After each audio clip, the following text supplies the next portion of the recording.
Welcome back, everybody. I'm Dan Craft, Brooke Galligan over here, and you're with Autofocus from Podcast Videos one more time. Yeah, here we go. We're not talking about cows today.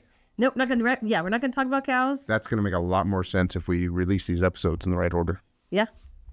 We are talking, though, about composition. And the how many rules?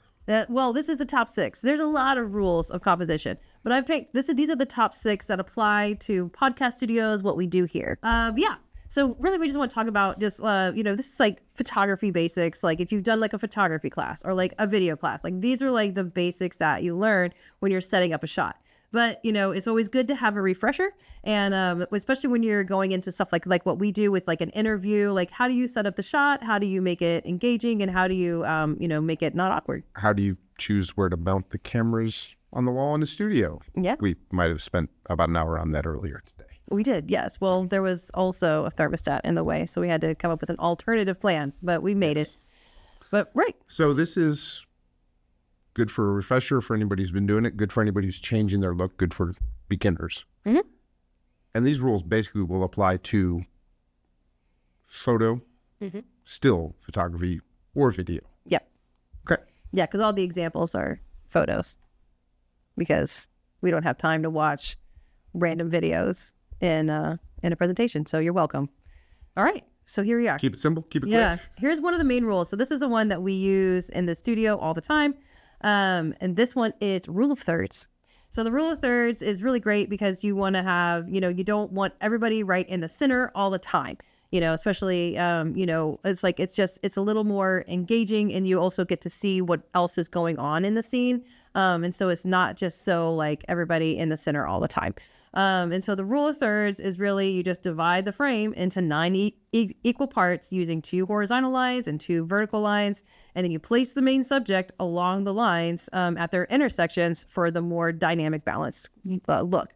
And one of the tricks that's not tic-tac-toe for shooting. Yeah. So you want to, and this girl, you see the lines and the girl is, on the right side, and she wins. She's up and down that line. Yeah. Her eyes are right across that line. Now, if we take... And then she won tic-tac-toe. What they're looking at with us, the TV is going to be kind of along that upper line horizontally, where we're going to be down near that lower third, right?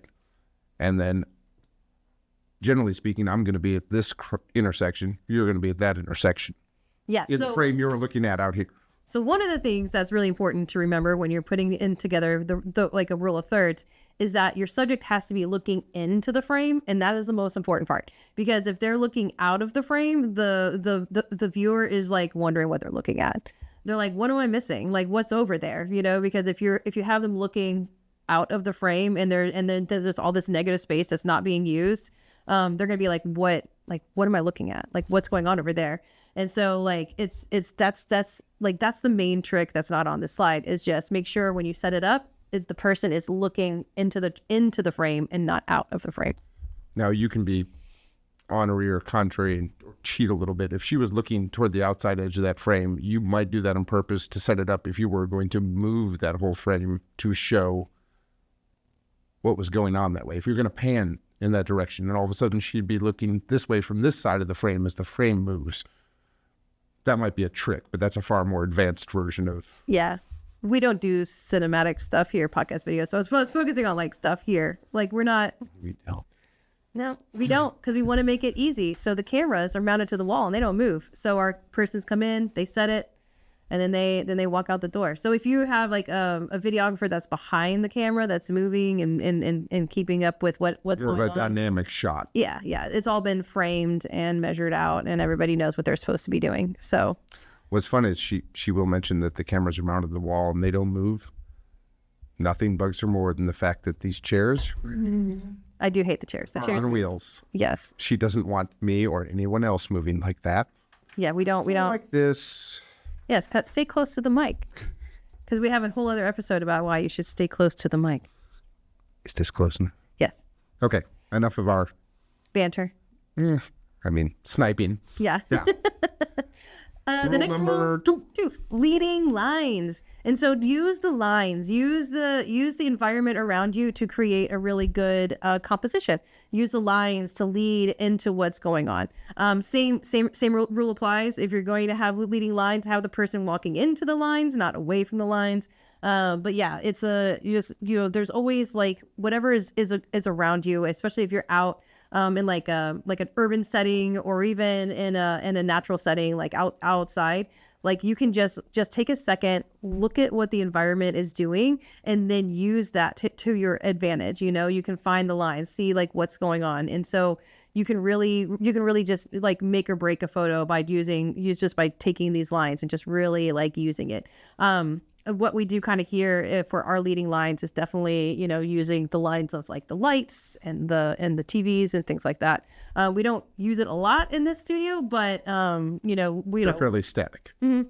But this is just a really, really great way, especially if you're out and about and you're filming in like in an environmental setting where you're kind of like in like a coffee shop, or if you're in like a field, even like you can really start using, like there's like always fences that are tree lines lines, all of that. You can use that all as leading lines. Okay. Now, before you get off this one though, that is not a straight up and down line like the tic-tac-toe we were looking at, but you could take the rule of thirds in this and almost tweak or skew that same tic-tac-toe line, but you're looking at it like this and like this now instead of an up and down, side to side, correct?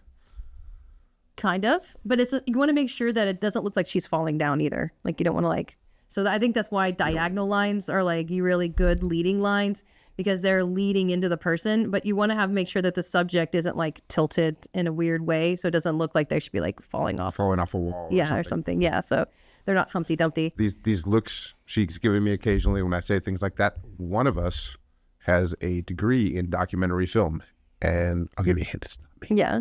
I'm trying to visualize what you're saying. I'm trying to this is me trying to visualize, like, I'm like, you just said stuff and I'm trying to put it together in my mind, what you said. And I'm like, yeah, you can. This is a common occurrence for me. It does. It happens. It's okay. Let's just move on to rule number 3. Simplicity. So another thing, you want to keep the frame simple. If there's a lot of stuff going on in the background, and you can even have a busy background, but that's why you use a telephoto lens, and that's when you're going to start looking at that depth of field, and that's probably what this was called. Is like that depth of field is when you can have like a person in focus, but the background is blurry. That's a really great way to kind of simplify the subject and make sure that the camera and the viewer's eye stays on the subject. And then you just want to make sure that they don't get distracted by what's going on behind them, unless that's part of the purpose. But if you've got a super busy background, that's an easy way to soften it. Yeah, is depth of field. It's just like basically it's like you just have when you have a lens and you zoom it in, it's going to only focus on like what you focus on, and then make everything else really out of focus in the background. And that's a really good way to basically simplify and like focus the viewer's eye on what you want them to see. Mm-hmm. And so if you were shooting, say, a huge pan across a mountain range, you would want much deeper depth of field, so you could see up close and the peaks. Yep. You want to, it's like if it's a wide angle shot, you want it. But if it's one of those where you're like, it's all about manipulating the scene to make the viewer see what you want them to see and feel what you want them to feel. And so this is a really good rule, and it's just it's a standard that makes you this is what you do to really like make people focus on what you want them to focus on. Okay, we're halfway there, guys. Yeah, look at that. Framing. I love this one. Like our wide shot is a good frame kind of thing, because we have the TV and the lights, and we try to keep everything symmetrical. But it's also, again, when you're out and about, if you're in an urban setting or even in like a nature setting, you're using the environment around you to frame a photo and just kind of make it really interesting. It's really just an element to like add, you want to just basically add, just some sort of like it's symmetry and just making the view like pleasurable to other people. The people seeing it are like, oh, that's cool. I see that, and so that's why I really like framing. And whenever I worked at the newspaper, I would always try to like frame things around, like you see something cool, I would see the frame, and then I would just like wait for the action to come and to walk into the frame instead of like trying to force it.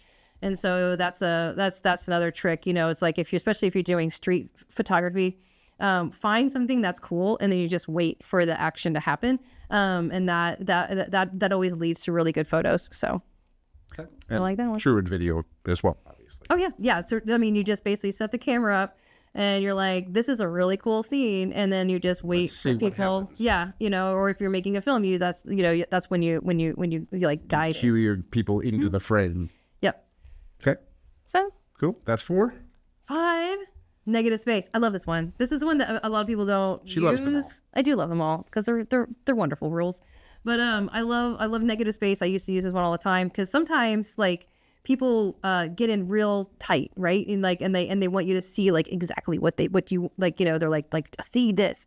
But if you really simplify that background and you zoom all the way out, it really gives a wider and a better story. And so like if you were zoomed in on this guy with his swords, it's still pretty cool, but like you wouldn't know like where he was, right? You're like I don't even know. You're like, I think this cool. It's a guy with a swords, but when you zoom all the way out, you realize like he is in like an open field, like during the day, like clouds covered, maybe it's about to rain on him. It like opens up this whole other story. And so like using the negative space and using just like the environment around you to like elevate the story and to just add different, basically add different elements to make it, just easier. This can have to do with sizing your frame. Yeah. You want this guy to be 90% of your frame, like the first picture we had, very close in the woman, or do you want him to be an aspect of a much broader? Yeah. And when you're filming and you're cutting things together, you're going to basically use all of it, but don't forget they call it the establishing shot. So don't forget the establishing shots, and that's really where the negative space comes in. And so like, this one uses like rule of thirds as well as, negative space. And so, cause you see he's on the tic-tac-toe line. Mm-hmm. So negative, so cloud. So it's a cloud, exactly. Rule of thirds. So you can combine them all together basically. But you want to it's good to have an establishing shot. So like it establishes like where, this is where this guy is. Like he's in a field. It's sunny. There's clouds rolling, maybe it's going to rain later, and that establishes like, now where he is. It establishes the field, and now you can zoom in and do the closer shots. And really worry about whether he's going to have rusty swords. I mean, yeah, it depends on where the story takes you. So you can use all 5 of these things. And then we have to incorporate rule number 6, which of course is... There are no rules. It's art. There's nothing. There's no rules. There's no rules when it comes to art. But it is important to note that these are guidelines. So throw out everything we just said. I'm an art major. I was, that was like the first thing they tell you with these. They're like, here's all the main rules, and there are no rules. It's art.